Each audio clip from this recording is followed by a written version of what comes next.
Enlazamos porque está fuera de la CONADE mi compañero Andrés Brito. ¿Qué pasó, mi estimado Brito? ¿Qué hay sobre este tema de las becas, el comunicado oficial que emitió el día de ayer la CONADE? Hola, Toño, ¿qué tal? Muy buenos días. Así es, como dices, estamos aquí fuera de la CONADE.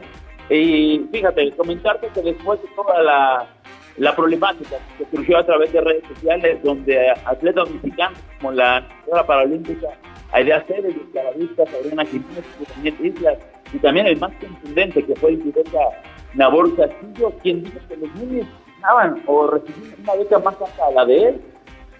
La Comisión Nacional de Cultura Física y Deporte dio a conocer un comunicado a través en el que dijo que hay un proceso en el cual ellos detectaron anomalías en el pago a las becas a los atletas mexicanos. Dice la CONADE en un comunicado que va a haber una reestructuración y que eso se va a dividir en dos fases. La primera, que está realizándose en esta etapa del año, en el primer semestre, en el cual se va a dar un sueldo base a los atletas mexicanos, y una segunda fase que será después de los Juegos Panamericanos, donde van a ser los resultados que tengan y a raíz van a detectar. Perfecto. Van a tener una muy bien. Muy bien, mi estimado Brito. Bueno, pues muchísimas gracias.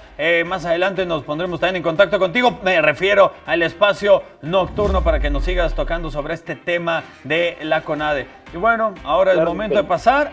Muchas gracias.